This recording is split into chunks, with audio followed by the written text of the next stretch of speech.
Hello everyone, welcome to a module on the cardiovascular system. In this module, we will talk about jugular venous pulse.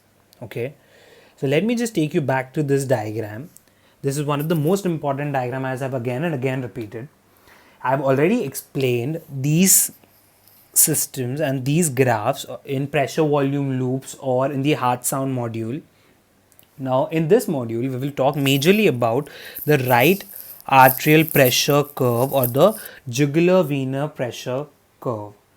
So, let me just zoom into this diagram. This is the jugular venous pressure curve.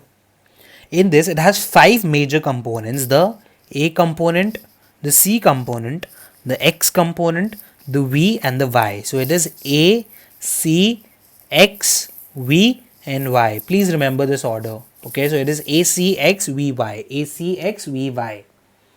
Now let us talk about jugular venous pulse and what are these each components mean. Okay, the first component, that is the A component, is during the atrial contraction. Okay, it is during the atrial contraction and it signifies the atrial depolarization.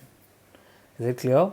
Now, when there is arrhythmias like atrial fibrillation, this A component is absent in the jugular venous pulse. Is it clear? Now, let us talk about the C upstroke. Okay. Now, it occurs during the right ventricular contraction. The A occurs during the atrial contraction. The C occurs during right ventricular contraction.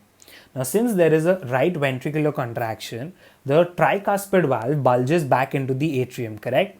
Now, when the tricuspid valve bulges back into the atrium, there is an increase in the right atrial pressure and hence there is this C ascent. Am I clear? So, the A ascent is due to increase in the right atrial pressure during atrial contraction. The C ascent is during the right ventricular contraction when the tricuspid valve bulges back into the right atrium and increasing the right atrial pressure. So these are the two components A and C. Now let us talk about the dip, this X dip or the X descent. This is the downward displacement of the tricuspid valve during rapid ventricular ejection phase. So this is during isovolumetric contraction phase, okay, when the blood is not moving out of the ventricle, but when there is movement of the blood out of the ventricle, then there is tricuspid valve that closes and hence there is a rapid ventricular ejection phase. Now during this rapid ventricular ejection phase, there is a downward displacement of the closed tricuspid valve. Since it has bulged into the atrium, it again displaces to its normal position, restoring the right atrial pressure back to normal. So there is a descent. Is it clear? Now there is a V ascent again. There is a V wave.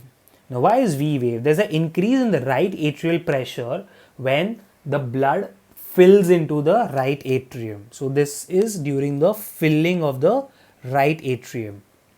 So you remember V as filling, filling. Okay. So the V wave is usually due to filling of the right atrium and hence there is an increase in the right atrial pressure against a closed tricuspid valve.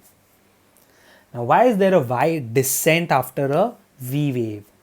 When the right atrium empties into the right ventricle, that is the rapid filling of the ventricle phase, there is a decrease in the right atrial pressure. So it is as simple as it looks, okay? You have to not make it really complicated. The A is during the atrial contraction, C is due to ventricular contraction, X is due to the bulging of the tricuspid valve. No, this bulging is due to the C. C is due to bulging. X is due to restoring back. V is due to the filling, as I've already told you, filling, and Y is due to emptying of the right atrium. So please remember it as simple as it is possible.